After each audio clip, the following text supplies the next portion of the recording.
Yeah. Yeah. That nigga be crystal, babe. Yeah. Hey.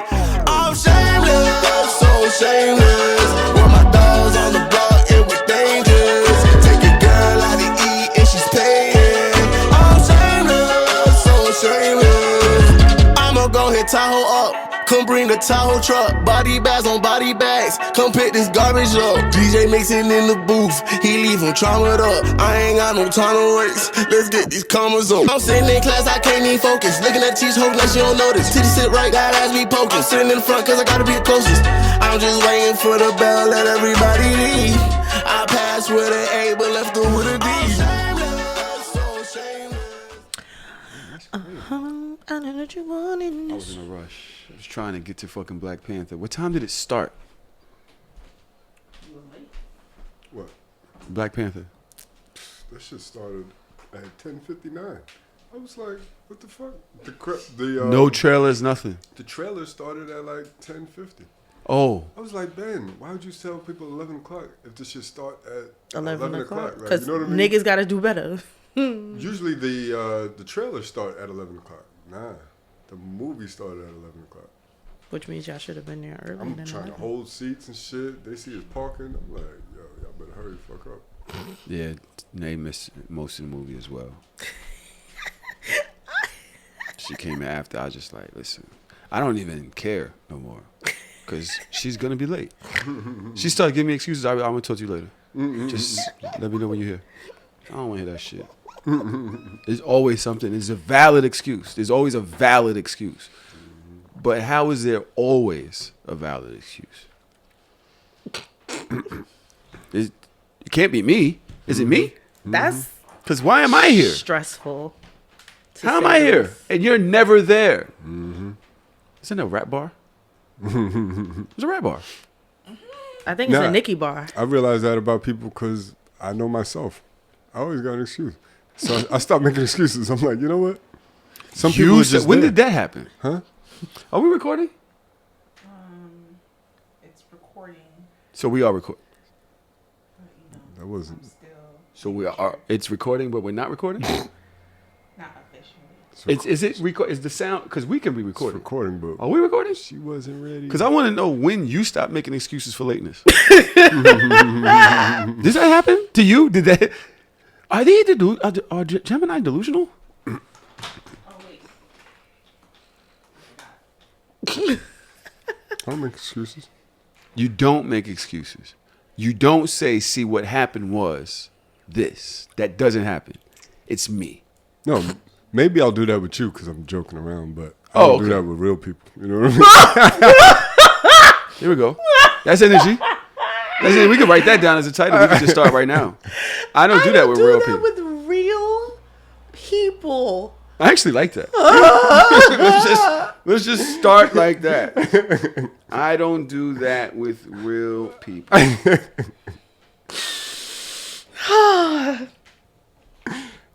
You know, I just sit here and mind my business. You keep saying that, but you don't. I I do. realized this weekend you're the most contrarianist person in the world. Is it? But You it wanna might fight with just be me? me. You just do that. You don't do that with other people.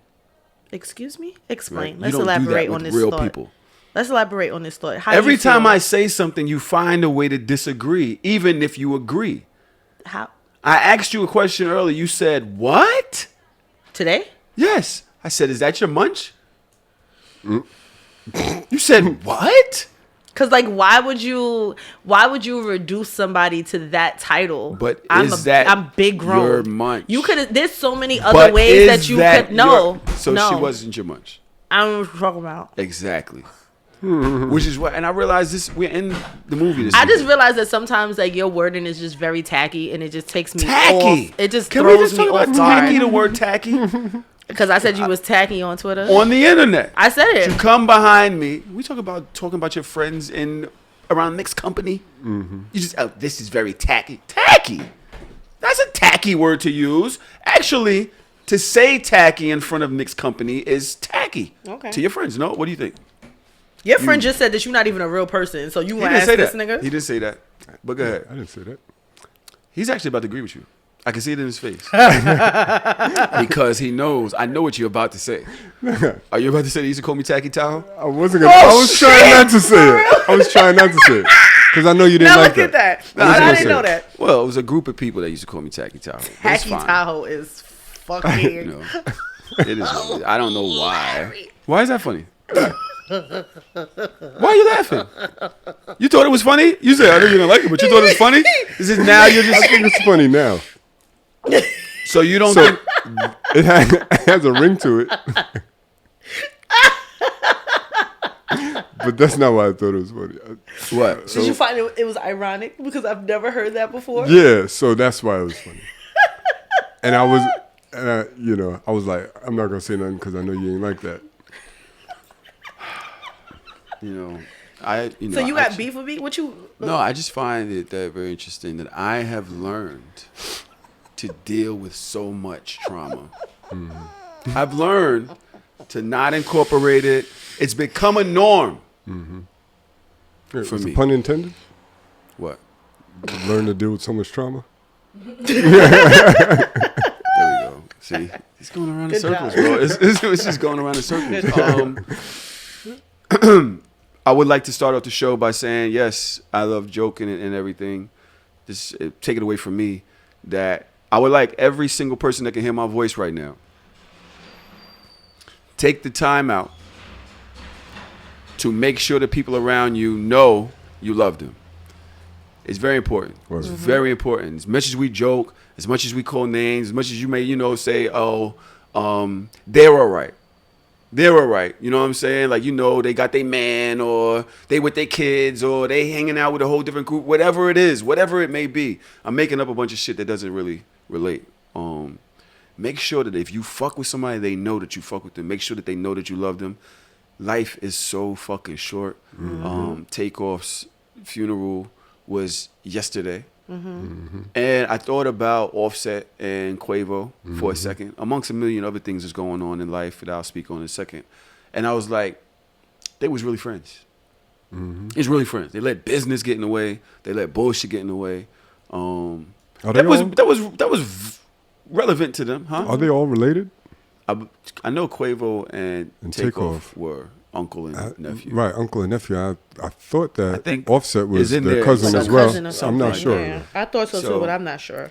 It's just one day you turn around and you hear some shit happen and you can't, because a lot of times you got beef with somebody or it's not beef, but you got feelings that y'all haven't addressed and time passes. And it ain't that deep. Once y'all talk, you ever had beef with somebody, but once y'all talk, it was like, all right, that's it. We're good. You know what I mean? But mad time is passing between. And it's like, don't wait till you get a call that isn't from them, but it's about them. And that shit is final. The way y'all left is final. I have mixed feelings about that statement and that sentiment. And you going to go against that? Are you trying to be positive?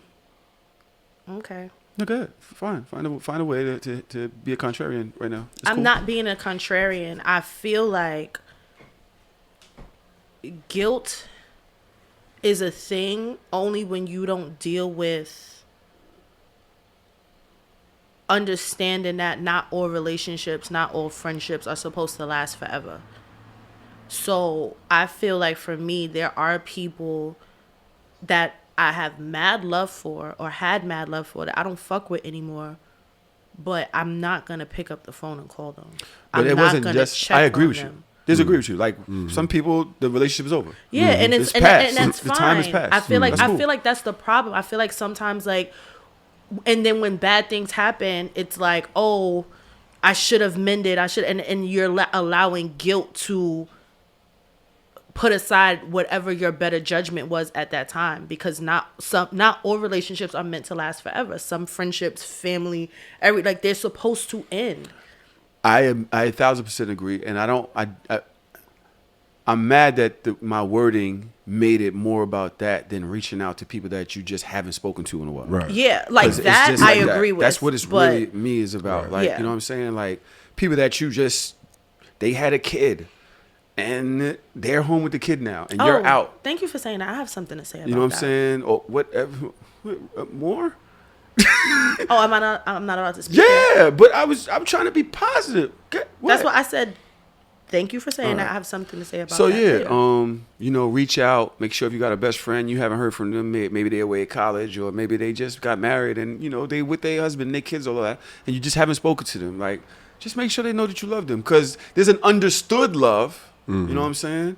But sometimes they need to hear it. You know what I'm saying? Sometimes they need to hear it. We had a member of our community go through a accident this last week that was rather shocking, traumatic. She was coming home and her car broke down on the highway. She got out to check the car and a drunk driver hit her. And I'm not sure if the driver kept going or what, but a police officer did pull over and had to use his tie to tourniquet. Is it tourniquet? Her leg, one of her legs. Use his belt to tourniquet the other leg. Another officer did the same for her arm. And she eventually lost both legs. That's fucking crazy. Now, she was at Kingston Drinks. She partied with us. She is in the Discord. And it broke my heart to hear her son speak about, going forward, her mother, to hear her come back into the Discord. She came back into the Discord to tell us. That's how close we are as a unit in that community, that after a week in the hospital and this traumatic event, she came back into the Discord to say that she had this accident. And I want to wish you healing, health, strength, peace of mind.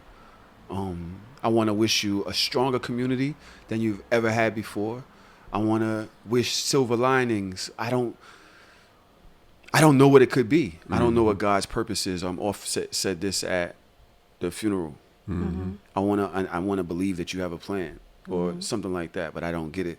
And for me, I can understand that sentiment. But you are loved. We here at the show Shameless community want to contribute just financially in some way. We have a GoFundMe, I believe our Discord put together. I think one of her friends put it together and it's been floating in the Discord. So we will share that information in this week's title, this week's description of the podcast. So wherever you're listening, there should be an active link where you can contribute to this young lady's GoFundMe. And with that, I just would like for you to turn and think about the people in your life that you love, the people in your life that you may just have, just haven't spoke to, and send them a shout out, because this could easily go on another way for this young lady. Yeah. And I am, although very hurt by her accident, I am happy that she is still here. Absolutely. That you are still here. And we want to be here for you. So please go into the link of this show's description and contribute. If you feel it in your heart to do so, that's up to you. You guys, what do you think? I mean, I just want to echo your sentiments. Like, as sad as that is, it's a blessing that she's still alive, and that's a beautiful thing, Yeah. I don't know if that's part of God's purpose to let us know not to take things for granted, take our lives for granted.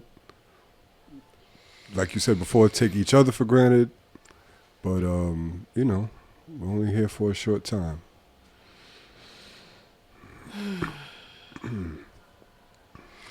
All right. Josh, you had some hateful things to say. To you? Always. Nah, you said when I mentioned people with kids and falling back from people with kids or something like that, you said, "Oh, that reminds me, I have something I want to say." No, it's not hateful. It's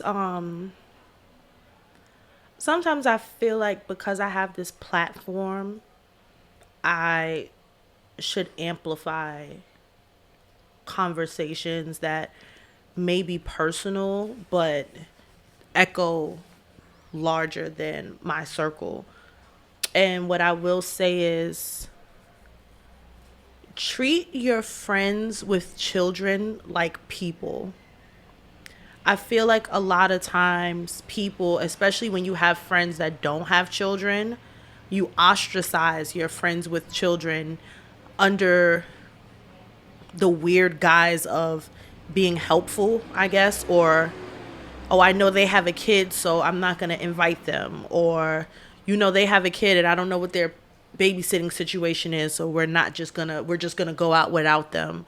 And this is something that I've experienced, and I know a lot of other mothers, especially single mothers. Fathers go through it too. Traum be out with kids, with his kids, with our other friends with kids, and don't invite me.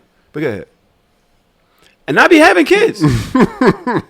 Nigga just be off and be taking kid pictures, family, father, kid pictures, and I am nowhere to be found. I'm in the house trying to figure out what the fuck to do. And this nigga has a whole event. Go ahead. What you saying? What you saying? I'm just saying, be more mindful towards your friends because it's hurtful, it's dismissive. I agree. And a lot of people are ruining relationships and friendships, or friendships that can be stronger under the guise of trying to be helpful without communicating. Like sometimes, even if you feel like the person is going to say no, extend the invite anyway and give them the option. Like, stop allowing yourselves to ostracize your friends, because there's nothing worse than, like what Tahoe's saying, like being in a house on the weekend bored with nothing to do, and you on Instagram and you on Twitter and you see all your friends is out and you're like, damn, why ain't nobody call me? Right. Oh, I thought you had your kids. Like, I didn't know. right, I thought you had your kids. Well, this nigga not here and I'm just sitting here with nothing to do. Like, and then your pride, you don't want to overlink, you don't want to hit them up like, hey, you don't want to be the person in the inbox like, what happened to no invite? Like, you don't want to be the no invite nigga. So it just makes everybody feel uncomfortable.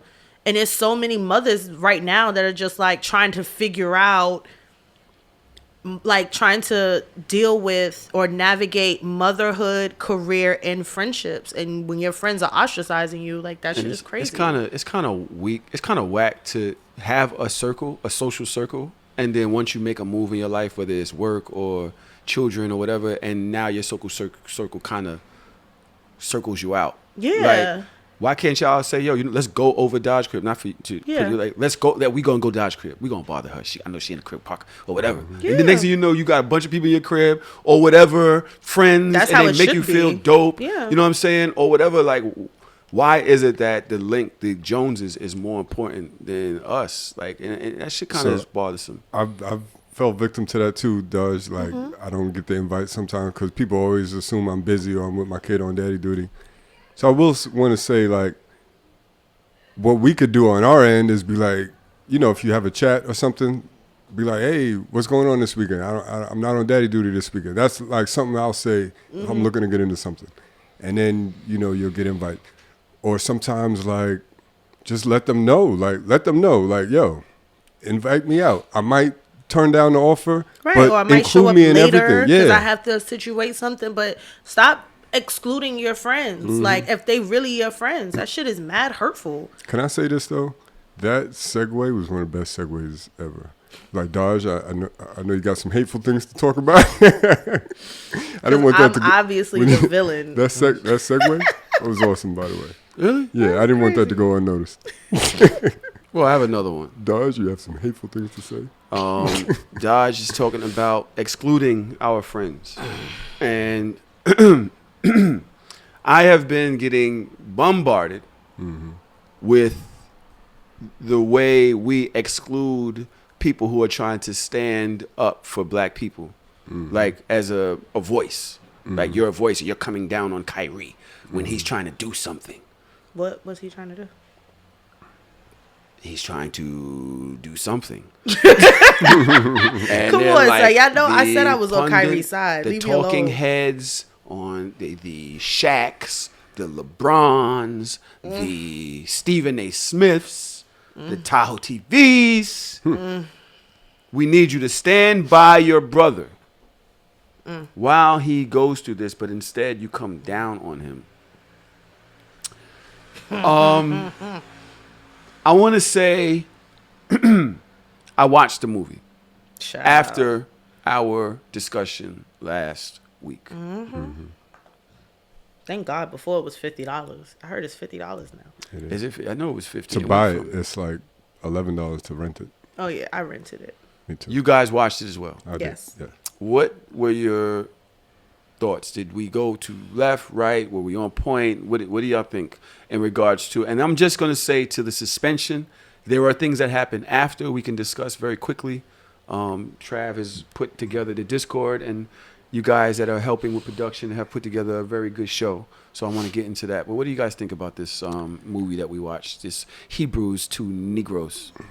So I could speak on it, but the first I want to say is I missed the show last week, obviously, and I didn't listen back to it.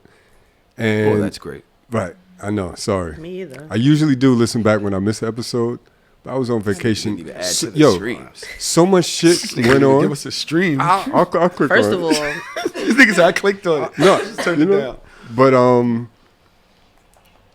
there was so much like a lot of this shit happened while I'm like on vacation. So I'm like, fuck. So I chose not to go down the rabbit hole. But as soon as I came back, I tried to take in as much information as possible, including watching this documentary. I was like, Kyrie didn't say anything. He just tweeted a link to the documentary. So the only thing that's really relevant here, I mean, he did a press conference afterwards, but the if you don't watch the documentary, you can't really speak on this, right? You know what I mean? Even Stephen A. Smith and Shaq, and to their credit or discredit, they might have watched it and it went over their heads. Like, not everybody is even open to even understand what the documentary is about, right? So that being said, I was like, I gotta watch it. I did watch it. It was a difficult watch. It was very dense. You know what I mean? It's a lot of information. That was a horrible watch. so it was the worst documentary I've ever watched It in was my a life. horrible watch. I'm I not would going to say that because I don't want to Nigger. push people away from watching it. I think 'Cause nobody why? should watch it. Honestly, Why don't you want to push people away from watching? because I learned a lot from it. What the fuck Do you did know learn? what you learned? Are you sure what you learned? Yes. So I'm not sure. I know. What Okay, did go you ahead. learn? Go ahead, go ahead, So go ahead. to Dodge's point, it could have been 1 hour. done in 1 hour. It was Tops. like 3.5 hours, right? The documentary didn't even start until the 18-minute mark. Bro. It was like the lead up to it. I'm like, what the fuck is going on? Like, I'm trying to hurry up and watch it. Production value terrible. Y'all need cameras? Y'all need to borrow To technology? to the director's credit, it was a book Yes. that was turned into a documentary. I don't know There's how there's good the another book. Oh. I don't know how good the book is, but he was wise enough to know that, hey, if I made a movie out of it, more people are going to watch it, right? Right, 'cause It ain't probably nobody reading wasn't that meant for fucking that book. format. It wasn't that type of entertaining. It was a lot of information. And it was like, it was a research paper, basically turned into a film. Research paper has to have documented evidence and supported statements and things like that. So it was very dense. It was almost overkill to a certain point. Like, I get the point you're trying to make. It was overkill. But for the sake of what it was, for the research of it, it was very well done. Like he basically drilled his point by all the research, and it was redundant at times, and it was not entertaining. It was not meant to be a movie. You know what I mean? It was a research paper. It was horrible. Josh, go ahead. It was nothing different than the things that the Hebrew Israelites yell on 125th, on Fulton and Fulton Street Nostrand back in downtown. the day. None of this was new information. Well, to for some me, it is, right. Well, for me, none of it was new information, new theories. I dated a Hebrew Israelite. Like, listen. You dated an Israelite? But like not the yelling on the corner. Like, it's literally like a religion. Like, Okay. there's like, they believe in like the Old Testament. Like, they're literally, they wear the star of David. David. Yeah, like he's a Hebrew Israelite. Like, celebrates the Sabbath, don't go out, can't work past sundown on Friday, in church all day or at the. Like a Jew. Yeah, he's basically a black Jew. So again, there was nothing in that. There was nothing that needed 3 hours to explain from what I already know and the experiences that I've already had, if that makes sense. I don't believe that Kyrie watched that shit, and I don't think that anybody should watch it. I want to ask you why. Disagree. Why do you say that? What part? You don't believe that he watched it or anybody should watch it? I don't believe that when he originally posted the link, he actually watched it in totality. Why? Because nobody can Because- watch it in totality. I don't know. Did you watch it? One run through? Watch the whole thing One run in through? totality. No sleep? You didn't fall asleep or ain't take a nothing? nap? Oh You no ain't no take no! a So break? no, You fell asleep during Black Panther? I didn't. Go ahead. No, forget it. Go ahead. I didn't watch it in one sitting. No, I didn't watch it in one sitting. But I don't want to discourage people from watching it. I thought it was very useful. But I'm also a historian and I'm super pro-black, so it's not. Do for you everybody. believe that there was anti-Semitism within the movie, the documentary? No. So you can call a person a parasite. You can compare them to Satan. You can tell them they've lied about historical things that have happened within their culture as far as the Holocaust, and that would not be considered to be anti-Semitic. In regards to the Holocaust, the only reference that I saw, and again, it was very dense, and maybe I missed certain parts. Because you fell But- asleep. not because of Because that. you sped through the first hour to get to the content. What I did see, the mention of the Holocaust was when they were talking. They listed the falsehoods. Right. You That- basically called all of them so they liars said- and said that they lied about these So things. they said these are falsehoods. Yes. And on that list of falsehoods, one of them was 6 million Jews died in the Jews died in the Holocaust. Holocaust. Yes. It didn't say what about that was false. Right. So it could have been 5 million. They're saying that the falsehood is 6 million Jews. They didn't say the Holocaust never happened. Well, Like- what is the point of that? So when we're talking about, Semantics. when you so Go So ahead. so I didn't take that as anti-Semitic. And here's the thing. This is the reason why I don't think it's anti-Semitic. We've been fed a European way of thinking, a European view of history our whole lives, our whole schooling, and even after school, even just being in this culture. We've been fed it. So if somebody that's not European does research, and that's why the density of it is important. That's why it's boring, but is well documented, because this is obviously going to be challenged. So he cited many different sources. to call people as a race or a religion Race. parasites. Right. So this is the thing. you have to Semitic remember the Semitic Holocaust is was race about and race. religion though. Yes. Like it can be different races Yes. within a religion. Right. So Semitic can mean different people. But you're talking about this sect of people as a whole are parasites. I didn't hear the parasite They reference. read it. And what- They, and what- they wrote it in and- words on the screen. I have the video here where I recorded it and posted Mm-hmm. online. They also called them Satan. They said Satan wants you to believe so that they can do these things and hide the truth of your past. He's So not now- calling any race of people Satan. He's saying Satan as in No, the, he's the calling being the that white exists. Jew Satan. calling the white Jew the whole Satan. premise of the documentary is that white Jewish the what we see today as Jewish or who are Jews, the white Jews, they are not the real children of Israel. Mm-hmm. What they're basically saying is the real Hebrews, the real children of Israel are African Asiatic people. Right. So they come either from Asia, they come from Africa, and then it's that mixed breed And that's of been people. documented for years, This to is your true. point. So And this is why I'm saying, but the problem is when we talk about the Holocaust, we have to understand that it was rooted in race. And we have to understand that because when you have white people fighting against other white people, they don't have that element, because we have to remember that race is a social construct, right? It's something that's completely made up. When black people, all right, let's go back to different genocides. We can go back to the Rwandan genocide, right? The Hutus versus the Tutsis.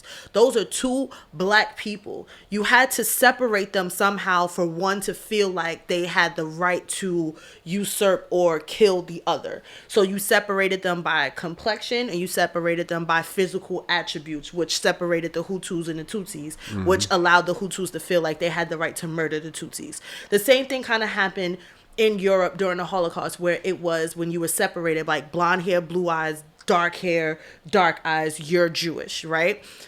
Jew was a race in that time because everybody's white. So how do you differentiate? It wasn't only a religion, it was also a race. So the Holocaust was a racial attack against those people.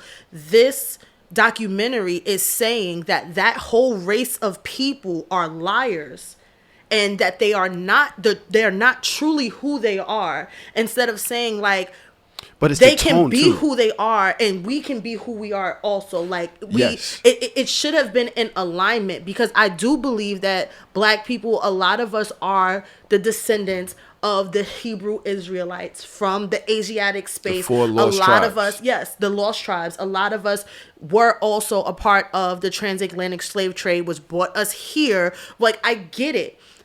But you can't say that that whole race of people are liars and that they're parasites, because that's literally how the Holocaust started. Because that race of people was ostracized in Germany. Yes, in Germany, they were ostracized for being who they were, for being their race. And it started like that. It started with lies about who they were, what they were capable of. They have all the power, all of this different propaganda against them, which is why their descendants are fighting back so harsh against that. That's like if we, as Black Americans, you know how we feel about critical race theory, and they have in a school today a piece of paper that says Black people are all monkeys. We're gonna get upset because we're like, yo, that's bullshit and it's racist. You're perpetuating racial Stereotypes. falsehoods and stereotypes. So we can't say that. That I have been think used that- against us in the past. and not only that has been used to demonize us, that has been used for people to dehumanize us. This is why I said last week, like, Jews and Black people are more aligned than anybody else in our suffering in the world, and we should be closer together, because dehumanization happened to the both of us. It's not right for us to even sit and look at something and not contest something that says that 6 million Jews did not die in the Holocaust. The real thing is, we don't even know the exact number because that shit was so fucked up. It's so hard for us to even figure out what it is. But according to documents, between 6 and 7 million people were murdered in Germany. And then what's the point? So what I was saying to that number, Traum, very quickly, Yeah. because y'all two was way smarter than me or more educated than me at this. What's the point of discounting that? Like, what do you get from that? And so here's it the did point. nothing for the Here's the doc. point. For me, the tone of the doc was not that these white contemporary Jews are Satan. That wasn't the tone of it. The tone of it is the Black Hebrews are the chosen people. Yes. Right? Yes. So if the white contemporary Jews feel like they're the chosen people, and now that we have Black scholars and researchers that are saying, no, actually, I've done the research and the DNA testing, we are actually the chosen people. That's what it is. So if somebody is discrediting your research, that doesn't mean that I'm saying anything bad about you. I'm telling you what my truth is based off of my research. Are we supposed to take the research of the Europeans and be like, okay, let's not question that at all. Let's not question these people who were involved in the transatlantic slave trade and the oppression of us for all these centuries. Let's take their word for it. No, we did our own research, and the research that he came up with was that we are actually God's chosen people. Yes. So obviously, the contemporary Jews that feel like they're God's chosen people, they're going to feel a ways about it. So does that mean that it's anti-Semitic to say so that that's we not- came to our own conclusion? No, I that's agree not with the. You know what I mean? You're a little bit, absolutely but right. Can I, That's- very go ahead. quickly. Sorry. Go. I be having to jump in because y'all are smart. Y'all smart. I'm a little confused at how you couldn't see the tone being an attack on them in a way that was demoralizing to them versus uplifting to the Us. four tribes, the lost tribes of Israel. There's a way to have that conversation without making this other sect go look like parasites or speak about them in a certain way. There's a way to do it. And if you choose not to, you don't have to. But you can't say at that point that it isn't anti-Semitism. Like, you have to at least acknowledge, okay, if you're a motherfucker, like, yo, look, if I'm at work, right, and people are saying racial things, if I call them a white devil, Too wrong. it could be right. They are. But I just called you a white devil. I probably shouldn't have called you a white devil. But yeah, you're racist. There's ways for me to say it in a way that isn't an attack. Like the things that you're saying are inappropriate. And so to me, in that manner, so that's all I'm saying. Yeah. Because the reason I'm gonna tell you the truth, 1,000%. I watched the whole thing, not to prove Kyrie wrong or right. After I got that in the first Star Wars hour, dropped down. after I got the 6 million people, the falsehood about this and the parasites, I had the proof that I needed, that it was anti-Semitic in my Right. point. But the information was there, and it was good information. It was spread out densely, as you said. But I was like, Unnecessarily. I want to hear this. The sons of Ham and Yeah. you know, I was like, I never heard this shit before. I was washing and cleaning the crib. I was like, all right, I'll listen. Fuck it. So the information was there, but there was a tone to it that was or could have been perceived by people who have been through some shit as anti-Semitic. But on the flip side of that, I now also understand why Kyrie said, I can't be anti-Semitic.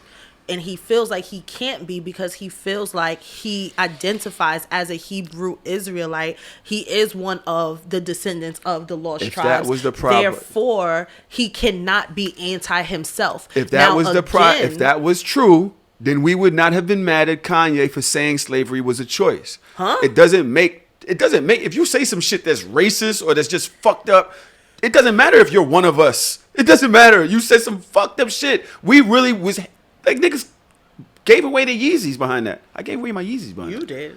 I didn't give away my The difference is, I think Kyrie said that out of frustration, out of being stubborn. He was being stubborn on purpose. At first, I didn't understand it until I watched the doc. At first, I was like, all you had to do is say, no, I'm not anti-Semitic.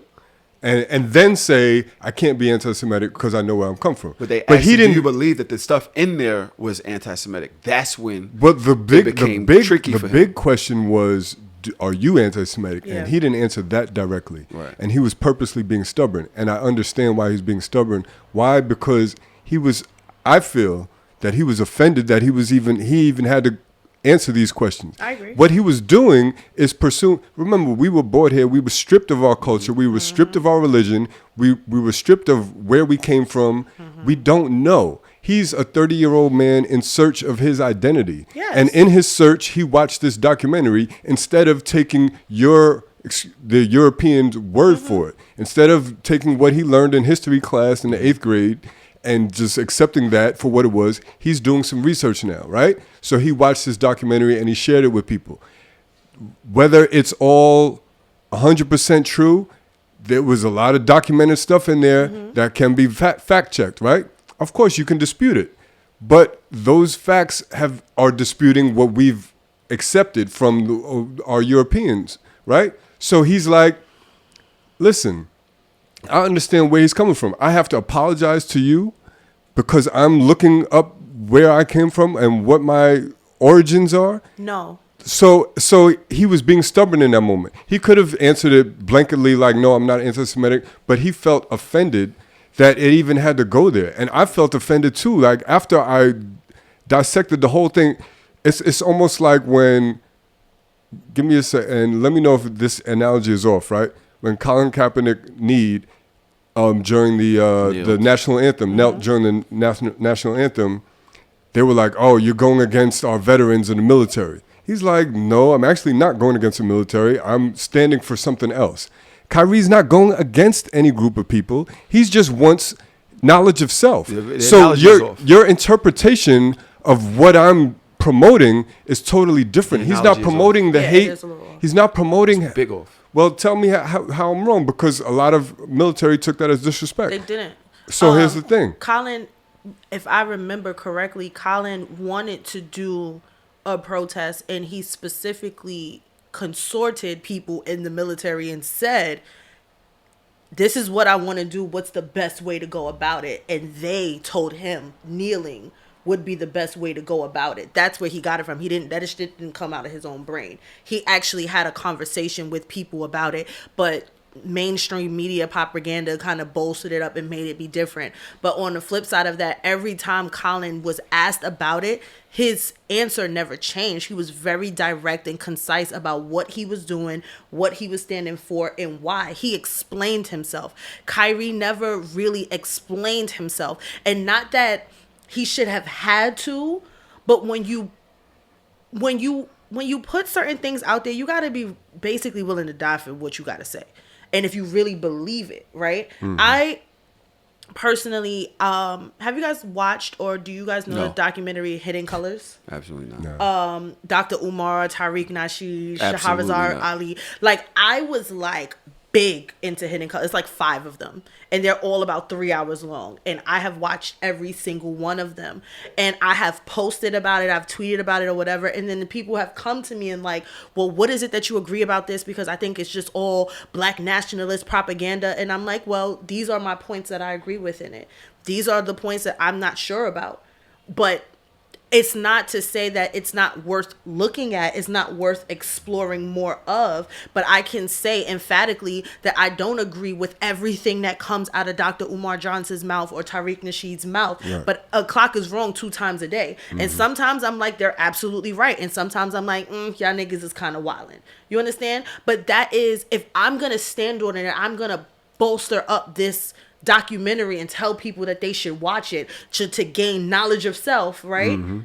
Then I have to also be able to explain my standpoint when other people, what's the word that I'm looking, when other people kind of like challenge me on it. Right. And that's the only place that I feel like Kyrie went wrong. Kyrie, I really believe that he did not watch it the first time he posted it. When the anti-Semitic stuff came out, he went back and I feel like he actually watched it. Mm-hmm. And then that's when he said that there are things in there that I don't agree with and there are things in there that I do agree with. And they asked him, what parts do you agree with?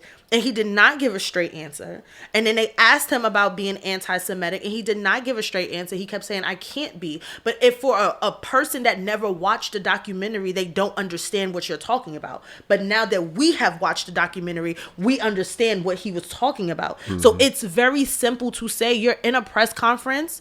Yo, I don't agree with everything. I can't be anti myself. He said that. He didn't say it the first time. The thing is that I believe that there's got to be,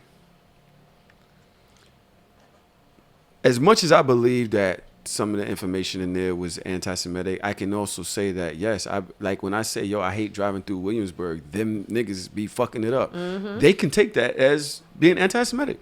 And if I have a stance, if I have something that they can take down, see, the thing is, they don't play. They will rip the floor out from under you and put pressure on all the powers that be to fuck your shit up if they feel offended, regardless of whether the shit is true or not. But the difference is that is anti-Semitic. What Kanye saying that I don't like driving through there because they be fucking the street up? And that? Over calling a whole race of people parasites? But here's the difference, right? What? The difference is the context. Like Kanye saying, I'm about to go DEFCON 3 on these Jews, that is anti-Semitic because that was different. You're making a blanket statement towards potentially bringing harm to people or negative ill will.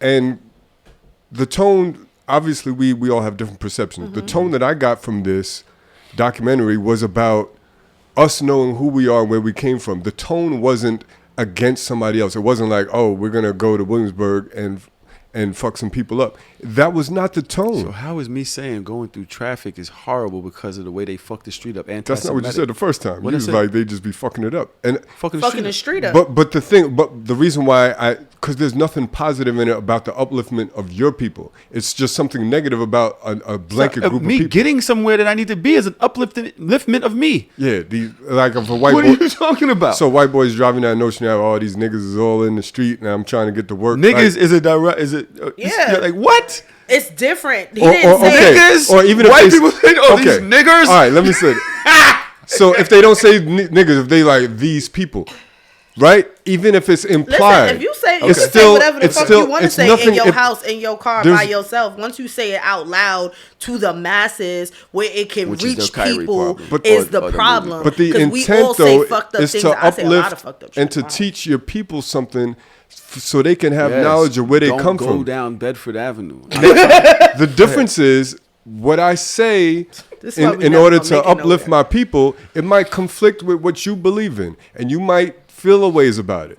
But sorry, not sorry. You might feel a ways about it, but guess what? Our people are in the worst predicament on this earth and have been for years. We've been oppressed even by your group of people. Yes, we've been oppressed by. So if I'm trying to empower my people with information that'll give them some context about their history, I'm sorry if it implicates you in a negative light.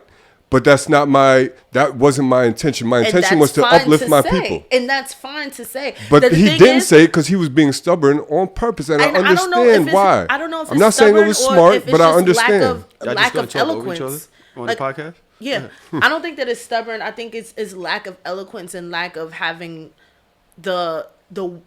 an appropriate way to really express your feelings and your emotions in a way that is palatable for other people to ingest, like without it coming off as an attack, without it coming off as arrogance, without it coming off in like this with a tone attached. There's actually a video of a Hasidic Jewish man. Mm-hmm. I'm about to play what he said, and it may align with what Dodger just said. Right. I have one more question for you when this is over, though, Traum. Let's see. You have a huge community in Africa that they know in tradition that they are Hebrews, that they are from child of Abraham and Isaac and Jacob. They know it for sure. You have communities that are running services and prayers by the halakha, keeping Shabbat and eating kosher. They know their roots. Like, you can't argue with them. They're stronger than you. They will tell you who they are. They don't ask you even. And they have the Bible and it's all written over there, and they don't have no problems in life. Except of that we're not able to accept them, to recognize the godliness of the holy tribes that is treasured inside their souls. And you have the problem not recognizing your own brother and not understanding that there's a way to let him back in. Because we have today all the power to do that. We have all the sources, we have the land, we have everything we need. Except of the key to our hearts that is still missing. You have a huge... Yeah. So that was a rabbi, I believe. I want to say rabbi. I'm not sure, but because I don't know what the outfit and everything stands for. But he was speaking, I believe, to a Jewish community. I can't see who he's speaking to, but I would think so. About, I believe, the 4 lost tribes. I believe this is inferred. I can't actually say who he's speaking about. So I think it's 12 lost tribes. Yeah, in Israel. the point Dodge was making, that there is a way to speak without it being offensive or coming off in a way that is questionably anti-Semitic. There is a way to do it. Understood. I don't believe that Kyrie himself was anti-Semitic. I don't believe that he said anything. But I do believe that in the questioning, they were coming. And when they come like that, you have to be prepared. Agreed. For that, right? I'm not sure if he was adequately prepared for that. And I also not sure if there was anything that he was going to say, first of all, as a black man. Second of all, when you already have a history of being somewhat problematic or whatever to the system, right? If they were going to allow him to say something that would, in this, the energy dissipate. Yeah. Right? Unless he they want him to denounce this movie. They want him to say that it's false. Yeah, and I don't think that it in its entirety is false. They want him to do that now. And the they Nets want have him put to out do that these things. because they don't want us to be with them. The question that I have for y'all, and I really don't want to waste too much time. I don't know if the listeners are like, oh yeah, I wanted to hear more of this after the hour y'all gave it last week. The initial Nets decision to suspend him.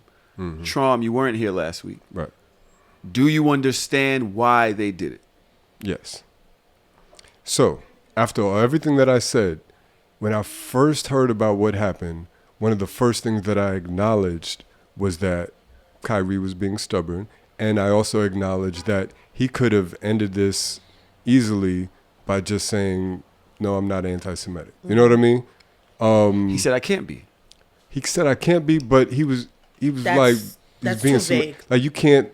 He also said, yo, I don't wish no harm on no people. I'm not like that. I would never do that. I try to help people. You know that doesn't work. He just didn't want to give them the satisfaction of answering a direct answering question it exactly the way they wanted it to be answered, and I understood his frustrations and his reasoning for that. My counter to Kyrie is that you work for a corporation. You work for the Brooklyn Nets. You are a celebrity. You have millions of followers. You're getting paid and employed by the NBA. So it's different. You have to. You don't have to do shit, but you know, if you want to work for a corporation, You represent them. yeah, Yes. and represent this corporation, then yes, you have to be mindful of what you tweet, what you post, what you say. That's my only thing where I don't think Kyrie took that into consideration. And to your point, Dodge, I don't think he was prepared for the firestorm. I don't know if he watched it or not, but I don't think he was prepared to accept the challenge that would come with the tweet. He was probably frustrated that he had to address it. He felt like he shouldn't need to address it. But again, if I had to have any criticism of Kyrie, it's like, yo, you need to know that if you're going to tweet some things like this and work for the Brooklyn Nets, you have to be prepared to be very articulate and speak about it after. You can't be so defiant and stubborn. That's Now, my point. the Nets have since, so I agree at that point. I said, as a business, I gotta do what I gotta do to protect the business. Yeah. I'm in Yeah. Brooklyn. It's home of one of the biggest Jewish communities, Hasidic Jewish communities here. They literally down right? the block and around the corner. Like They they own are the building. right there. They Like, definitely own part of the Barclays. you can't.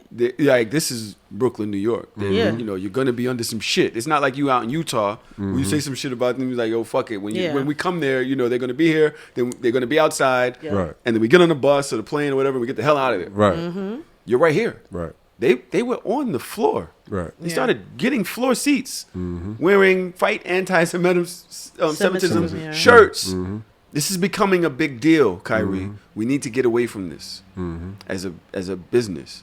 I understood that. Now, since then, when they suspended him, they gave him 6 requirements to come back. We didn't That's speak on this. Crazy. Too much. One of them, apologize and condemn the film he promoted. The second one, make a $500,000 donation to anti-hate causes. 3, complete sensitivity training. Nope. 4, complete anti-Semitism training. 5, meet with Anti-Discrimination League, ADL, I think and Defamation League, and meet with the Anti-Defamation League and Jewish leaders. 6, meet with team over Joe Tsai to demonstrate an understanding of the situation. Now, to give you a backstory on the Joe Tsai thing, he apparently had been texting Kyrie for a couple of days while this was going on. And apparently, allegedly, Kyrie did not respond to the outreach from the owner of the Nets when trying to get away from this, mediate this. So, what do you guys think about this list of things? So as of today, he met with Joe Tsai. He met with Adam Silver, the NBA commissioner, and they both publicly came out and said, without any doubt, Kyrie is not anti-Semitic, right? I think those were the only 2 parts of the, demands that were reasonable. Yeah. Everything else, fuck out of here. Same. Completely fuck out of here. Like, no. Like, and to Farrakhan's credit, like, I don't know if y'all saw his video on it. Why the fuck he always doing shit in the middle of a weekday? Bitch, I got a job, Farrakhan. Like, are you okay? I mean, it's a link. You can watch it whenever you find the time. No, but you know it's better when you watch that shit live. I didn't watch it live. Oh, you didn't? I I still don't have. I saw- watch it. So what did y'all? So what are we talking thanks about? to He Elon, posted it thanks to Elon Musk, watching no Farrakhan is back on Twitter. You know what I mean? Tired of Farrakhan too. Good. I love him. Thanks to Elon Musk, Farrakhan is back on Twitter. Don't say thanks to Elon Musk. I mean, there's always a pro and a con, and everything, right? You could say nigger, but now you got Farrakhan, right? We give up the word nigger for Farrakhan. Hey, We trade it. I'll take a nigger for Give you guys Farrakhan. Right? nigger if you give us back Farrakhan. Go ahead, man. So one thing that Farrakhan said is like he met with some rabbis, had a good conversation. It was all love. At the end of the dinner, he was like, he handed Farrakhan an envelope. In the envelope, after they already had a great conclusion and everything, right? Good discourse. The letter was like, okay, if you want to get back in the good graces of basically America, and we'll publicly say that you're not anti-Semitic or whatever, clear your name, these are the things that you have to do. And it's like everybody's been saying in social media, it's buck breaking. Yeah. Like, why are you're basically like bend the knee. Yeah. That's what you're telling them to do. Yep. And Farrakhan was like, fuck out of here. Absolutely fucking not. The Honorable Louis fucking Yeah. Farrakhan, bitch. You And shitting me? unfortunately, Kyrie works for a corporation, which is the point that we've been making. And I don't know what his response is going to be to these demands, but I'm glad that like Jaylen Brown and even LeBron is speaking out about these list of things, because I think it's totally unfounded. There's a few people coming at LeBron over his initial denouncement of Kyrie and Kyrie's actions. But even LeBron, and like I said earlier, LeBron without question didn't watch the documentary.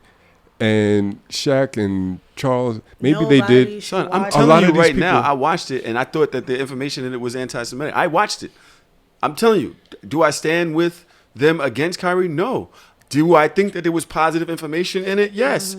Is there a tone in it? Bro, if white people watched a movie like this that spoke about black people in this way and posted this shit, I would be like, you racist. It's different because we are oppressed by them. So if we're calling out certain things that they've done to suppress our history and our origins in order to hold us back, and it may not put them in a positive light. You're calling them parasites. What is the positive connotation to that? Please. Parasite. Leech. What is the positive, the assumed positive connotation that you can get from that word? The documentary was 3 hours and 28 minutes long. Parasite you is saw one that word. I didn't even see that word. It was written. Right, You exactly. wasn't watching it. You probably was listening to it. So to my point, I was watching and listening. I could have missed it. The fact that I could have missed it means that it was so insignificant in the 3 hour and 30 minute. It was not you. It was not the tone. If there was a fucking movie and it said nigger, it's one word, but it had nothing else. But it was not. But it was just a nigger. It was like the niggers are coming. That was it. That was not the tone of the documentary to be anti anything. You are right, and that's my problem that I have with it. I feel like that little tidbit of information didn't nothing for the documentary. It did not have to be there. I agree the Hitler with you. reference didn't need to be there either. I agree. None of that needed to be there, and that's the part of the anti-Semitism. That's the part where it's like you're trying to dehumanize a race of people instead of just doing what you set out to do, which is to uplift your people. As much as I agree, it doesn't discredit the documentary. It doesn't discredit Kyrie wanting to share the 98% of the positive information. If it said that niggers are coming, would you say it's not racist? It's not the same. If it said... We don't have the power to have that type of racism. We are on the other side of racism. But that's not what if the Mexicans had a movie that said the niggers are coming, would it be racist? Yes, absolutely. So what's all right? So we're all on the same side. That's it. You just take it like niggers. They never said the niggers are. I mean, they never. They didn't say it in those words. So okay, I tell you what. How many times in regular everyday life, I've never been right. I just want to let y'all know. How many times I've never been right. How many times have white people been referenced as the devil, whether it be by Paul Mooney or you know what I mean? In a movie, and they called him racist too, right? But I'm saying it's acceptable because it's like we're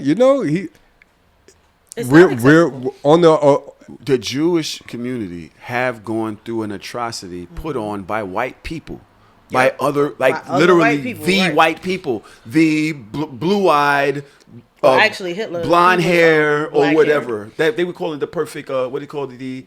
The perfect Anglo-Saxon. What? Yeah, whatever that is, right? So they went through this atrocity. So to combine them with the people who did that to them is also anti-Semitic. You have to understand what they did, what they went through, and why they find it offensive. I agree with you. I'm very sensitive to their plight. I do believe, like Daj said, we should be allies. We have a lot in common.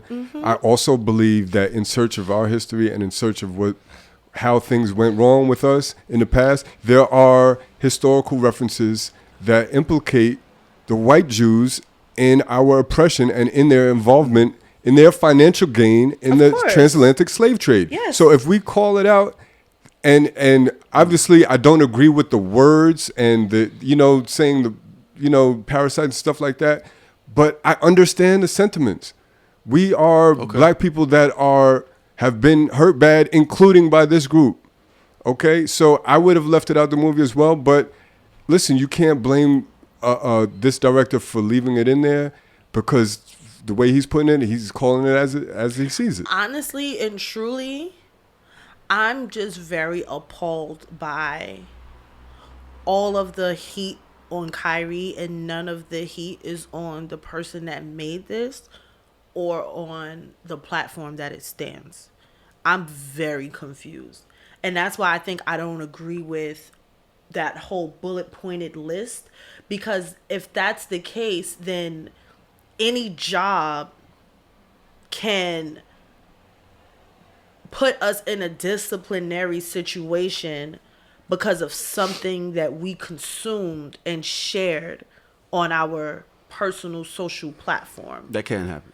I know, and I don't agree with that, because if your issue is the information in this documentary, then you need to go talk to the man that made it, and you need to go talk to the platform that it is on. I disagree. I don't The think man that made it doesn't work for the Brooklyn Nets. It's not. No, Kyrie no. does. It's not about He's the only that. one that has to be held responsible. Jeff Bezos doesn't work for anybody. He doesn't have to be held responsible. I don't And the agree fact with that Jeff Bezos doesn't allow a lot of hate speech on his platform lets you know that whoever from his company that reviewed this made the decision actually like watched we're the gonna video let it fly. Of the writer director speaking on why the movie cannot be deleted from Amazon because or he whatever. self-uploaded it, right? No, they do go through a quality check of your information, of your what's in the movie beforehand.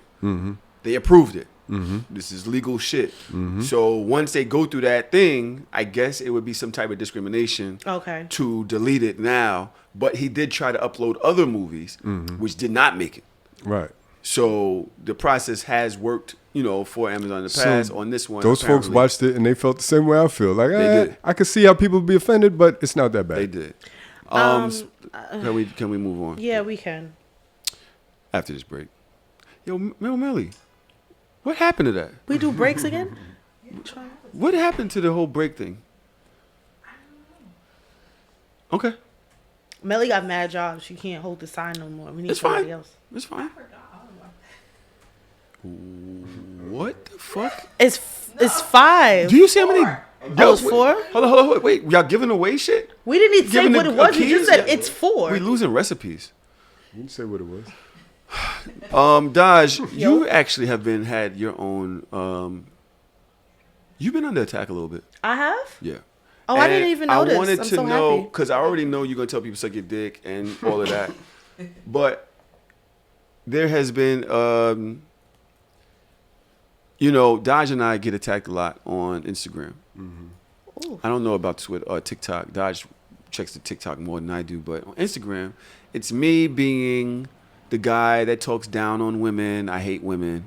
I try to interrupt women because I'm misogynistic when she's telling me that she doesn't like microaggressions. So I'm that guy. But the men and a few women are appalled that Dodge's breasts are out and that she doesn't sit a certain way. Oh, I don't give a fuck. Do you agree? Like, is that a thing? Do you agree with it? Is it something that we shouldn't talk about? It has been a comment more than once, but it's like, how are women supposed to sit? this is the thing that people don't understand. We have mics in between our legs, all of us. So I cannot sit like this the whole time because I'm literally squeezing the mic with my legs. If you do it like me, then your shit's really out. Yeah, and most of the times when I'm here, I have on jeans, but when I have on a skirt, I literally still have the mic between my legs, like y'all, but my legs are apart at the bottom. And it's bitches that always got some small thing to say, like, oh, your legs are cocked open. No, baby, sweetheart, darlings. They're not, because I have big thighs. My thighs are always closed. My knees and down are open, but these thighs are always closed. You can't see nothing up under this dress. But I have on a shorter dress today than normal because I'm going out. So I'm being very cognizant. But if I had on a longer dress, I wouldn't care. I would sit as comfortably as possible to be sitting here for 4 fucking hours with a mic between my legs. Like, what What is are y'all this dumb? ladylike thing? Because I know they Respectability say politics that I can't deal with. men need to be showing the dick print. Why aren't you showing the dick print? What? That's what they saying. The same women. Where's the dick? Listen, Why I don't aren't know your what's wrong with shorts people. tighter? Why are you wearing long shorts? We want hoochie daddy shorts. We need the print. I Before feel it was like- just gray sweatpants. Now they want bright red dick shorts. Right. They don't care. But when it comes I to feel women, like the women that have made these little comments about me on the Instagrams are always the women that here we go. She about to say some shit. I be trying not to, but people be fucking with me first, and I keep telling y'all to leave me alone. I told It's Boss. always the bitches that couldn't hold my water bottle. Like, you couldn't carry a bag. Like, you couldn't do anything for me. You couldn't be in the same room with me. You can't sit at the same table with me. You can't articulate yourself better than me. You can't argue a point better than me. So the only thing you have to say is, oh, she's so unladylike because she's sitting there with her legs cocked open. Suck my dick. Respectfully. And figured for that was the coming. men's, there's like, oh, her breasts are out, her tits are. First of all, my boobs are so fire right now. I don't know what's going on with me, but they're like mad fucking fire, and I love them. But there have been You know what times that that I usually would wear means. like a bralette and like a button up, and it's like, oh, her bra is showing. It's a bralette. It's supposed to show, and it's very expensive, so it's gonna show. Problem? Why? What? Anybody? Would anybody have anything to say? So your No. boobs are going through some sort of boob transformation or something? No, honestly, like I've always liked my boobs. They're just I don't know, at this age they're just like, and they just sit like this. Y'all just jealous because y'all shits be falling. There's nothing. They naturally just sit. They're right here. I mean, they could come a little bit higher if we wanted it, but they're right here. My shits is not to my belly button. A bitch is losing weight. Y'all gonna be real sick of me real quick. So get your little hi-his and your kikis out now. But I'm trying to cover my boobs today because it is a lot. But I'm going out after this, so I'm trying to be a little bit more modest on the internet because That y'all know was I don't modest? dress like that. Y'all know I don't dress like this when I come to record. I'm very tomboyish, but I'm going out with my man, so I don't care. It's your fiance. With my fiance. You lonely bitches. So don't have me really start acting up on this show because y'all already don't like me, and half of y'all bitches called me a pick me for so long. Chosen. We have several. You know, there's a mic right there, right? I was mad. You know the mic is destroying. I know I did that. It was a part of my effect. Yeah. Oh, okay. That was the drop the mic. Thank you. That was your job. Come on, Traum. This is why you be Oh, on okay. my side. This nigga is like That's the thing. It's been an interesting week. Our production unit has come up with a few things here. We're gonna stop and pop. Okay. stop and pop. We're going to stop and pop. Now, Trav, let me see what you have here with this damn Scrappy and Momma Dee situation. Oh, it's so sad. It makes me sad. I don't even know if we can play the whole thing. It was kind of long, was it Yeah, not? it was long as shit. I don't know what clip Trav added. Let's see what. Play what you can, 'cause I don't know what the hell. Because you know he don't know what's happening. You know why I'm like I am with her? Because of what you saw me go through. I already know. No, I saw your lifestyle. I grew up in a whorehouse. Oh. I grew up in a trap house. Yep. So all I knew was that. You know what I'm saying? And I love you because you held it down and like you did what you had to do. But imagine you never A had child to, point of view. you How never you had to look at sleep it. with your mama 24/7 because you couldn't go in your room. Okay. You never had to walk in on my dope. Yeah. You never had to walk in on my just you know what I'm saying? The way I was raised, I had to deal with that because everything that happened, I had to deal with that. And I'm still dealing with it because ain't nobody come take me to give me no help. Ain't nobody got me no help. I learned about that when I got older. Okay. Hey, so do you... You know, this real, cuz like this this in my head, my whole life, in my head. The I go through, you know why I'm like, I can't even go to her, she hard. I can't go to you hard. So I'm on the concrete, my granddaddy ain't that hard. Wow. But guess what? And I ain't taking nothing from you because you put me there. You put money in my... You gave me to help my rap career and all that. Ain't nobody do that but you. So I love my mama. I can't even go to her. She hard. I can't go to you. You hard. All right, wait. They start fighting and shit. Melly, Yeah. on Who's the fighting? YouTube, you may be able to add your captions to that part He and just mute. they the wasn't video fighting. He was just like in an so that you can actually enraged see the moment words after. on YouTube. That So, shit it's is deep. sad. Very deep. Trauma that you go through from your parents In childhood, hell yeah. in childhood, things that, and I'm surprised that he felt like, damn, this shit, you be selling your soul for some views on Love and Hip Hop. Yeah. Because there be shit that I don't want to say especially to my parent, period, let alone on TV. Right. I think that, and I don't watch it anymore, but he has to be really fed up because I feel like from the inauguration of Momma Dee on the show, we knew that she was a pimp. We knew she was a madam. We knew that she used to like sell drugs. We knew all of that.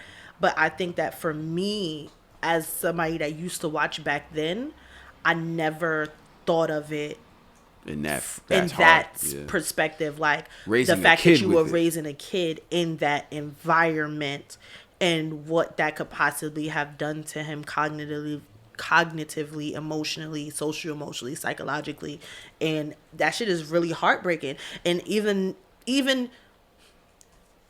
the fact that he has to break it down to her now, whether it's on the show or off the show, but the fact that I gotta look my mother in the face and like, yo, you're not taking into account how fucked up my childhood was. And even her sitting there, it was kind of condescending, like, like you, where's your compassion, your empathy, and your remorse? Or maybe she doesn't have it because of what she went through, because you can't be compassionate, remorseful, and empathetic raising your kid in a whorehouse, in a trap house. Like, you can't, there's no way that you can compartmentalize those feelings. So that shit is really sad. And it's a lot of us that when I say us, skin folk, that grow up in really traumatic situations and places and spaces.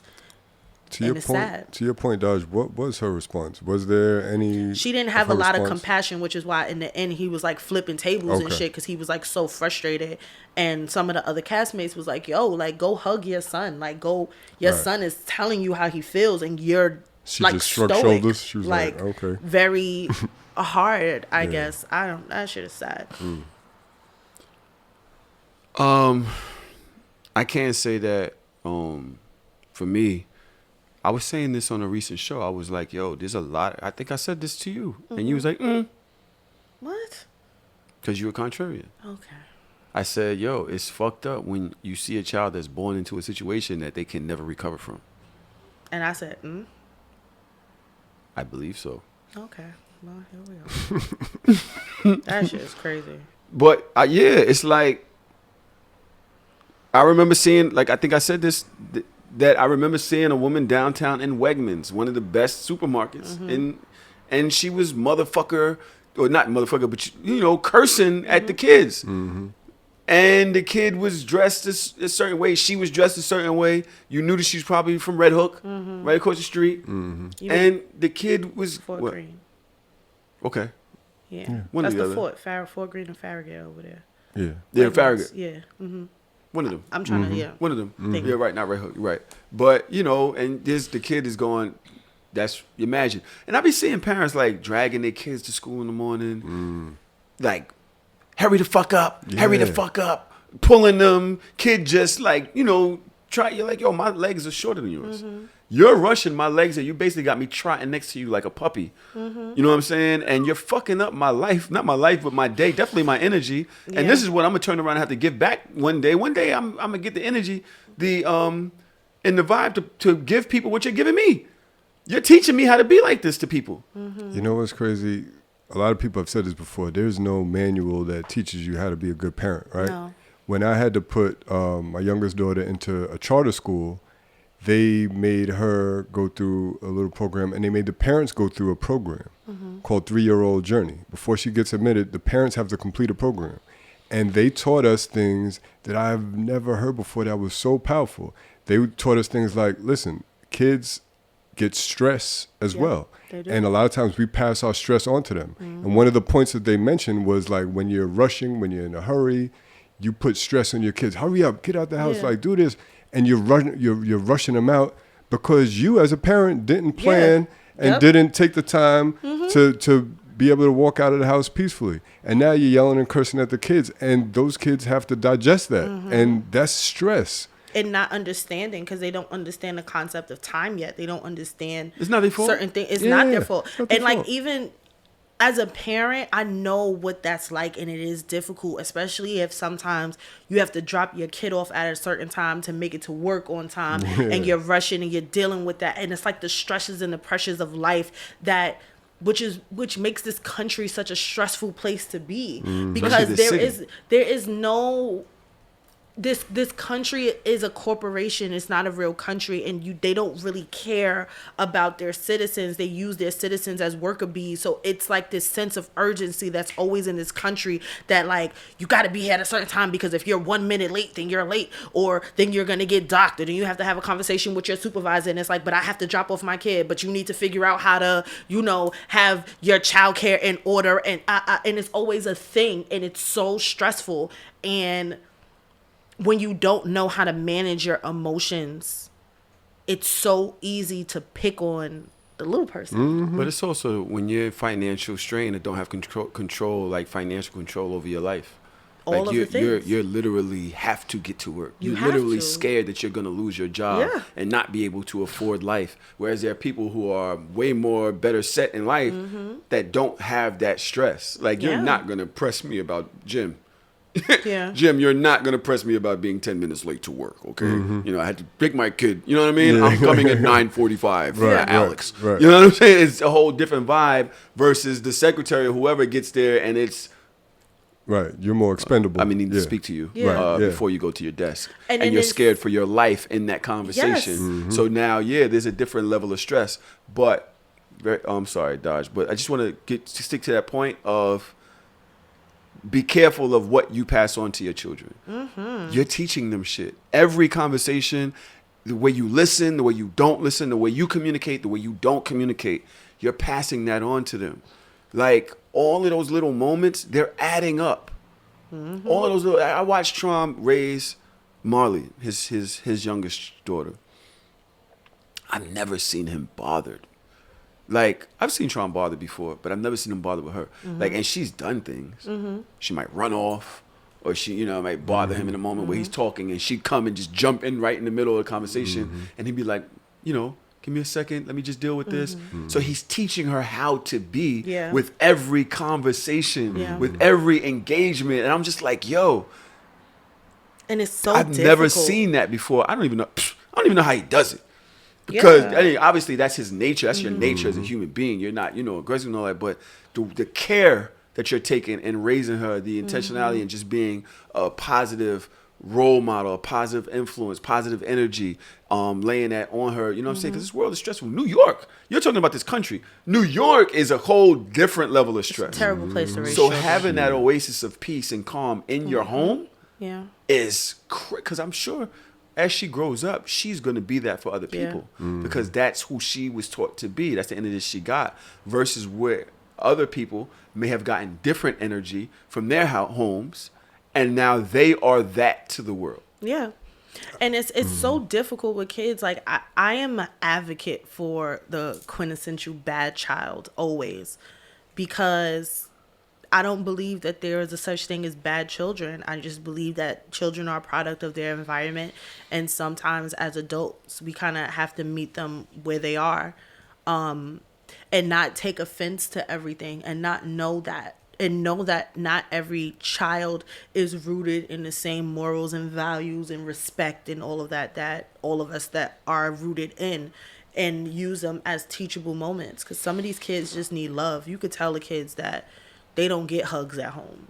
You can tell the kids that they don't really, have positive relationships with their parents, and those are the ones that need us the most. I could also say I'm a better parent to my youngest because I went through it already. So I wonder if, I'm the youngest out of me and my brother. I wonder if the oldest siblings and the only childs have it more rough. I feel like probably They do. so. Absolutely so.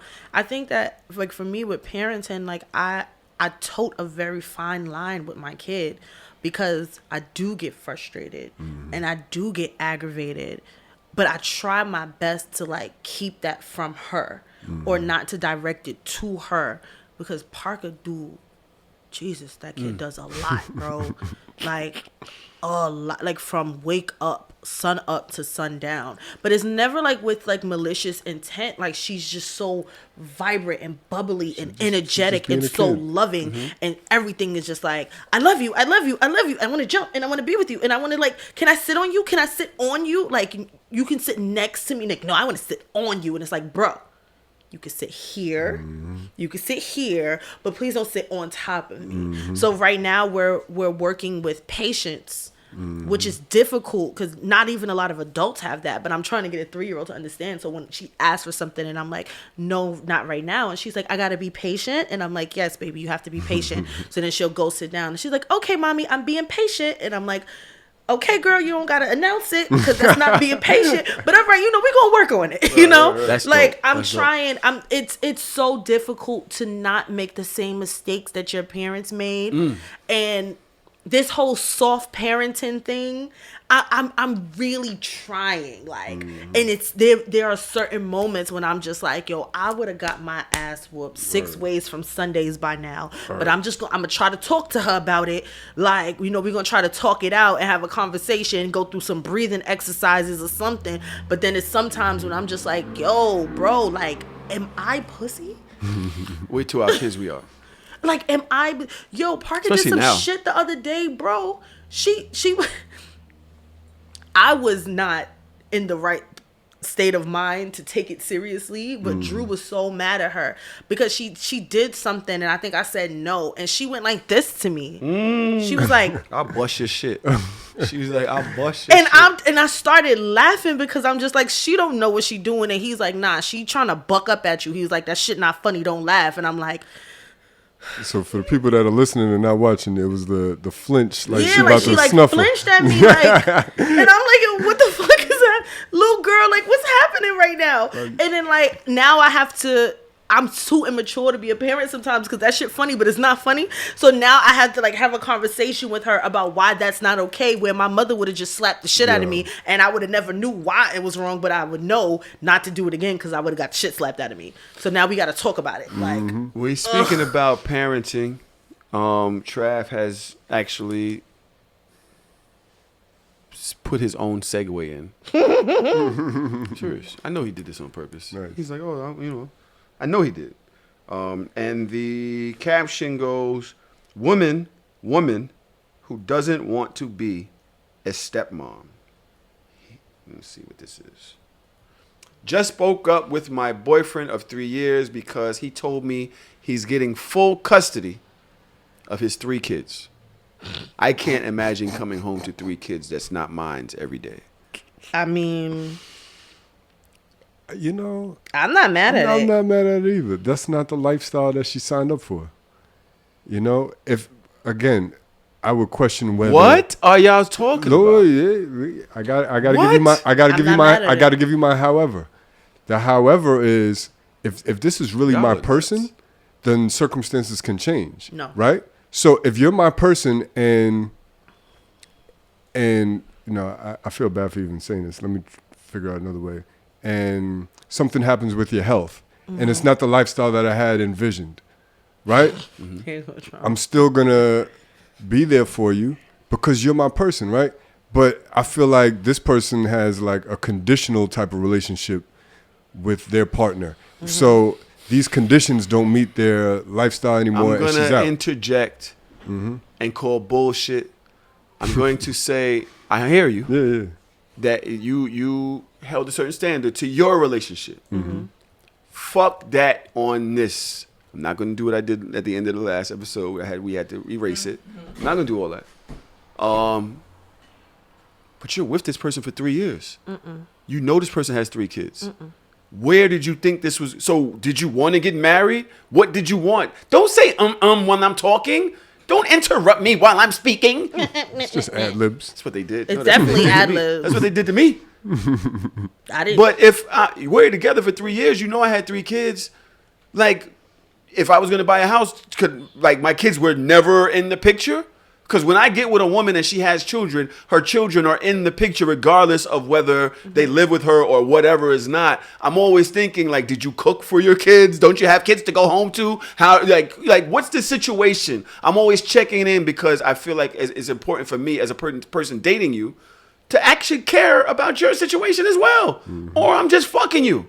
Or we're just fucking. Oh, so was she just fucking for 3 years? Just broke up with my boyfriend for 3 years. Bitch, y'all was just fucking then. Yeah. Because you never had no real plans for your future if the kids was never going to be in or the was it picture. conditional love? It wasn't Man, unconditional. fuck her. Go ahead, Doc. Fuck her. Twice. I think that she did the right thing. I don't know.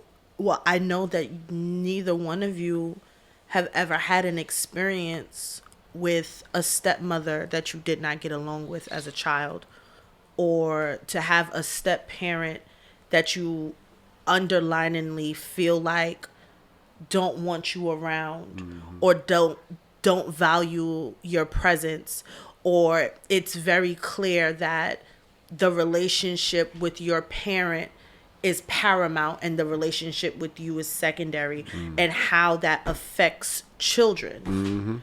So within that, if you are not a person that you feel like you can be there for those kids in a positive way, I would so much, Tahoe. I would so much, whatever you have, I would so much rather you bow out.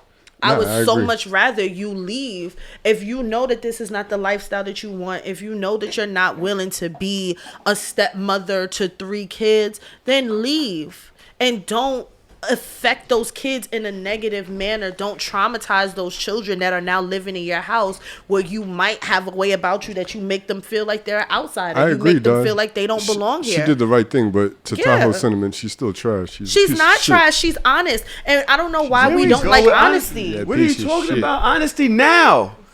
Honesty now. I've always had 3 kids. But they didn't what was live the plan? here. But what's the plan? The plan was they had their own mamas, and the plan was always that they lived there. They come here sometimes to spend time with their daddy or whatever, but that does not mean that my life astronomically changes and I have 3 niggas in here that I didn't even give birth to not one of them. I didn't even give birth to one of yours. Now, if I had a kid with you and your 3 came here, that's a little bit of a different situation because I have a child with you. I don't have children at all.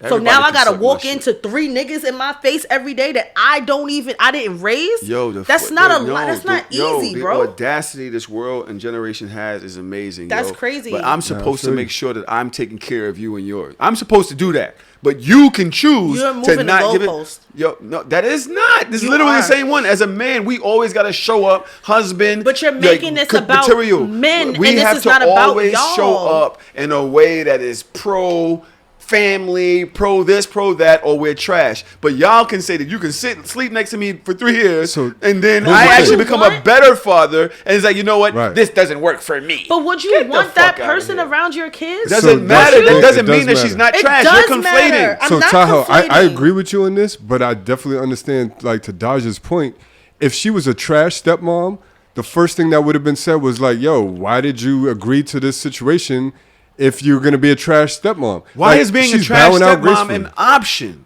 Why is Because that an option? because Right, not you- everybody's built for that. One, But not- you knew one, I not- had 3 kids. No. One, not everybody Not is built for every day. that. But then on top of that, if I don't have children at all, I don't even have the foresight of what to do with 3 little niggas. So because I'm in this relationship, now I have to take on 3 children that I have no concept or understanding explain of what something to this you. looks Let me like. explain something Even to you. as wait, hold on. Even as a new mom, even as a new dad, you have a theorized understanding of what it is to be a parent, and you don't really know until you're in it. And you don't know until you already have the kid, This you is in the not- trenches, and then you have these ebbs and flows Let of me learning. explain I something. don't want somebody that does not want to be here I around my understand fucking that. kids. I understand that in the first year. I understand that after a year and a half. We're 3 years in. So At some point, family has to be considered. At 3 years, a guy should. You said this. Right. Wedding rings need to be purchased. We're figuring out what's what now. Why are you just gonna be boyfriend, girlfriend forever? At that point, you realize that I do have 3 children. There needs to be a level of, like, what you're saying is for younger year relationships. Year and a half. Oh shit! Now you got kids around. Now I'm playing stepmom. Year and a half. It's like, yo, I just got there. We just did our first Christmas. We're heading towards our second Christmas. Maybe if we met in December. 3 years in, you've had the solar system around your fucking relationship time and time again. You've done winter, summer, spring, summer, winter, whatever, over and over and over again.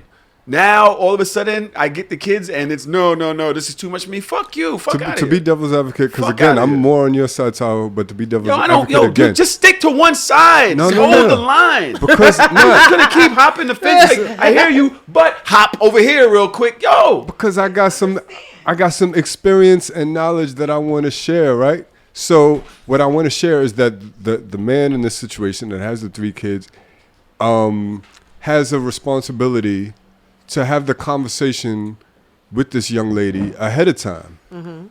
How would you feel if I have my kids full time? Because that is my intent. That is my goal. Now, if this happened suddenly and it was like it wasn't his plan, then maybe he can't have that conversation. But he has to take into consideration that this is a whole person that has expectations on how to live, and just talk about it, talk it through, right? Yo, all that's fine. She can leave. It's still suck my dick. It's still you fucked up for doing it. I not can fucked acknowledge that you chose you. And I can also have feelings about it. Facts. The world can also have feelings about it. Who cares? You're still going to have chose you. If I make a decision right now in my life that's for me, everybody else going to feel away. Fine. I needed to do this for me. Sometimes you got to hurt people in order to heal yourself. Yeah. That's just what it is. Sometimes people not going to like the shit that you got to do for you because it adversely affects them. At the end of the day, she's just a girlfriend. Girlfriends, boyfriends come and go. facts. It don't matter. And Some people she's been like, boyfriend for 10 years, looking crazy. To her credit, she's like, maybe he ain't the one. Like, I could find somebody else. Nigga, stay the Our fuck away next from my kids. Caption. Oh, we're at 1:30 now. We're going to keep going just a little bit more. And then I'll cut it. Our next caption is this too much? What did Earthquake do now? Uh-oh. Let's see. It's old niggas. All right. Oh, okay. We get crazy to go. This is the kissing at the wedding. Fire. Oh, yeah. Super kissing. That's what I'm going to do to Drew. I don't know if you guys saw this on Instagram. It was on the Shade I did see Room. You can go to our Patreon. Chelsea normally posts these links on the Patreon so you guys can see what we're talking about. So you ain't got to hear the sound right now. But groom and a wife get married. And they start tugging. And I'm talking about back of the throat. Yeah. Woo. I'm Get talking a room. about Yum. nigga. He was holding her face. Ow. He's all in. She could taste what he had for lunch yesterday. It was get a room vibes. It was get a room vibes. And a lot of people were saying this is too much for a wedding. Bro. What do y'all think? Bro. Y'all. Yo, I can't with black people. Let me tell y'all.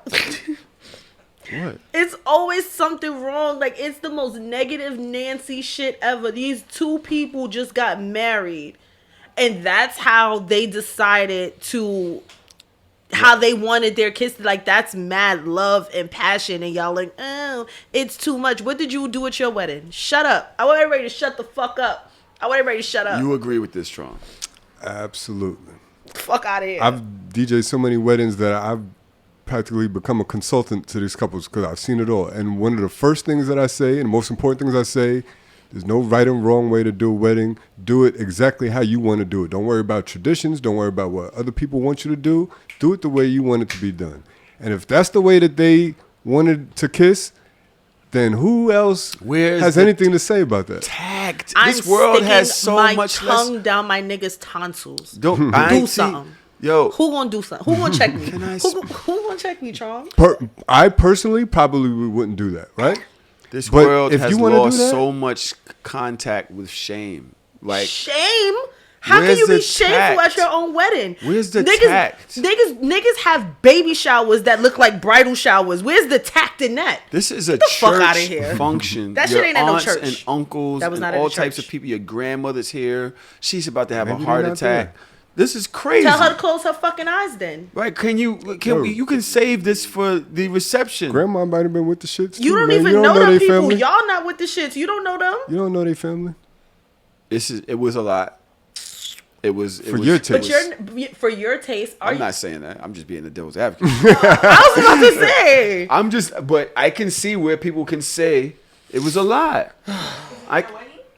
Mind your fucking It's business. a lot. Like My where is comment the- would be, I wouldn't do that, but hey, to each his own. And my comment Knock would be, yourself I'm out. gonna do it. It's black love. It's a beautiful thing. Love Go it for here. it. What is it? I can't remember. There was somebody sent me something about black something where there's a, you said respectability politics and wanting to look like white people. Anti-black. Anti-black. What do you guys consider the word anti-black to be? The phrase or whatever it is. Semantics. I feel like it's up to people's discretion and their own little personal tidbits of what they feel like it's appropriate and what they don't feel like it's appropriate. And as a person that I say, like, for me, a lot of my views are a little bit conservative and a lot of my views are super duper duper liberal and left leaning and like a little bit crazy. And within that, like, I can see all sides. But what I'm not going to do is I'm not going to criticize a married couple. I don't have the space. I don't have the lane. I don't have the autonomy. I don't have the right. And I feel like that's the problem with social media. People that have no right to speak on certain things feel like they can speak on everything. Well, if you make it public. But they didn't make it public. Somebody else made it public. It's public now. It's But not my now, fault. but what I'm saying is, it doesn't matter. There's certain things, because I saw that video. I never commented on it. I never said anything about it. I never retweeted it, reposted it. I saw it. In my head, I said, oh, that's fire. And I kept it the fuck moving. You understand what I'm saying? Like, there's certain things that is just like, it's not my lane to criticize a married couple about what they decided to do on the day of their matrimony. Especially as somebody that's not married. I don't have the fucking autonomy to make a comment about that. Things can be like, we can accept that some things are too much. This is a sacred thing. This is historically a sacred thing. And now you just out slinging tongue. There's people that do fucking strip teases for their husbands and shit at they That's receptions. people be like, yo, a that's lot. crazy. That's a lot. You telling me to kiss because I'm so happy that I just married But my you can't- person. I you're- have to give them a peck on the You're lips doing for the what? thing where you're policing. You're saying I'm this not. is legal, that's not. You No. just said the striptease is a lot, but I the said kiss isn't. people. I said people do this much at their wedding. People do stuff like that. If we're being comparative, this is nothing compared to what we've seen other people do. And I'm not judging on either side. I'm very much Traum like this. Like, I would never have a striptease at my wedding, but I would absolutely, if the moment called for it, and that's how I felt when it's you may now kiss your bride. If I decide to stick my tongue down my husband's tonsils, I can very much do that, and y'all niggas will be all right. Yo, it's like, I'm not gonna front. When I first saw it, my first impression was, oh, that's a bit much. But then I kept scrolling. And there's a lot of adult-only weddings where kids ain't involved. True. It's not inappropriate. Inappropriate for who? You don't know if grandma's there. You don't know if grandma is with the shits or not. Right. There's been weddings where they asked me to play some shit and play the dirty versions of some shit. I'm like, but who am I to be They want you like, to put it in your mouth.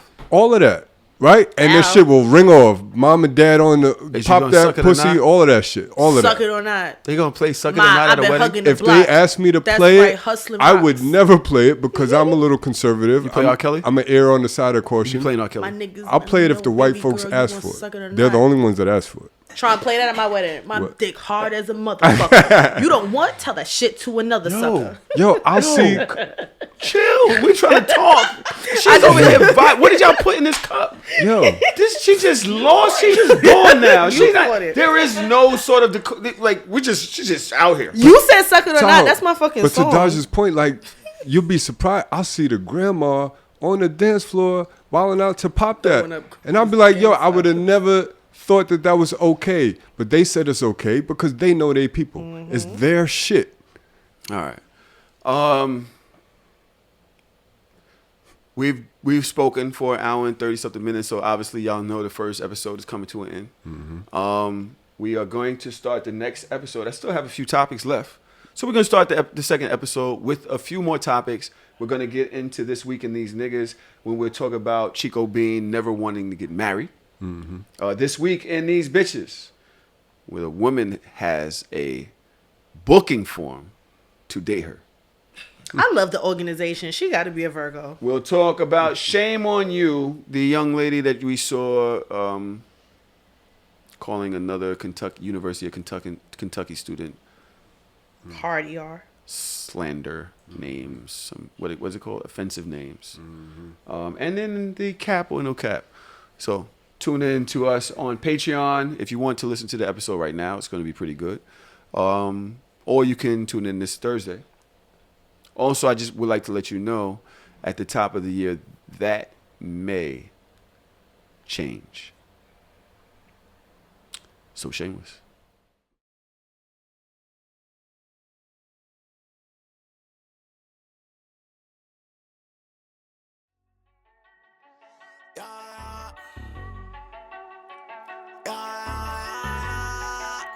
That nigga be Christmas.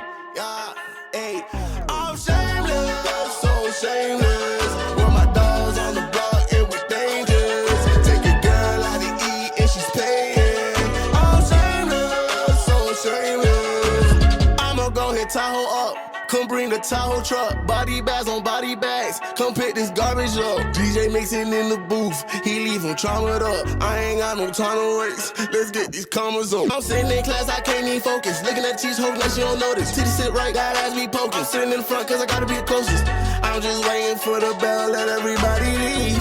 I passed with an A, but left her with a D. I'm shameless, so shameless.